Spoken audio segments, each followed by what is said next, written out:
Okay, got something else today. I picked this up down the road where I was working today, and it was on Marketplace, and they just happened to be there. I swung by, picked it up for like $100. It's a 1930s, I want to say somewhere around mid-30s, Frigidaire, and it is tiny.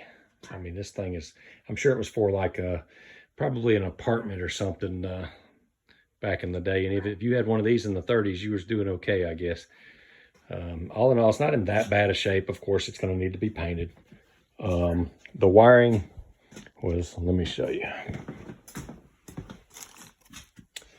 Well, this is what the wiring looks like up underneath it. So I didn't even try to plug it up because I knew it would be horrible. So I cut all the wiring off and I straight wired to the compressor using one of these Supco, let's see, RO 81s, because it's a 1/12 horse.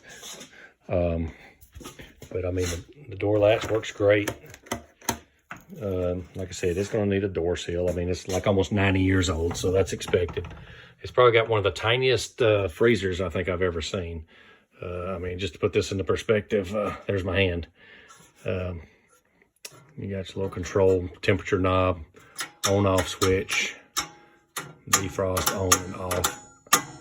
It's got one shelf left in it. They did have a glass, I guess, drip pan in here. It's not the right one, but it'll do. So there's that. Let's look underneath.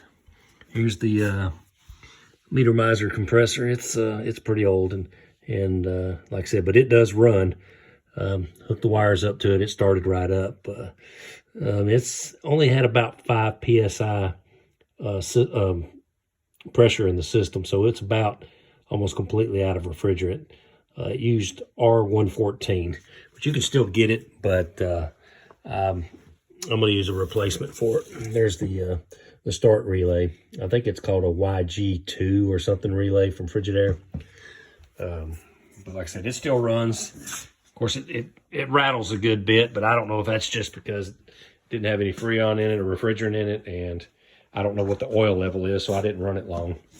Here's the back of it. This is your old school service port.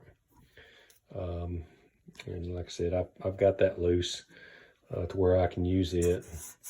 Can't really see the data plate much anymore. I could read enough to tell the refrigerant, which was R114. It's a 1/12 horsepower compressor. As you can see, I just went ahead and cut the wiring off. It's horrible. But this top comes up, and that's where your refrigerant lines run. Goes into the evaporator coil. But that's what the wiring looked like. So the woman told me she did try to plug it up once, and it tripped her breaker.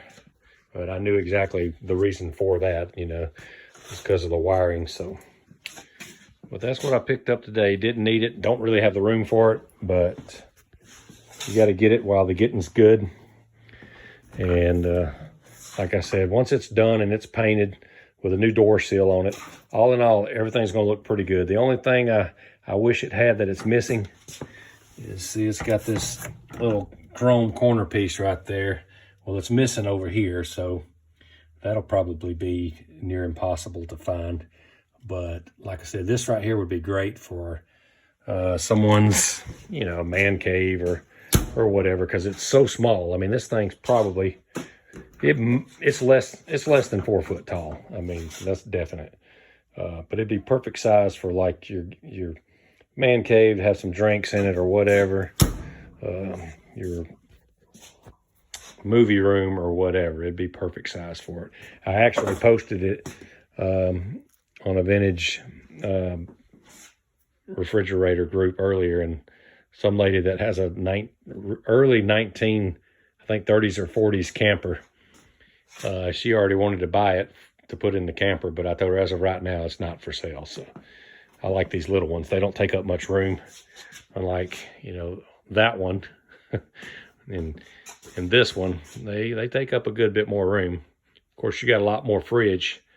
You know, you got a lot more refrigerator to put stuff in, but all in all, there it is. It's not in super bad shape. It's a whole lot better shape than that one.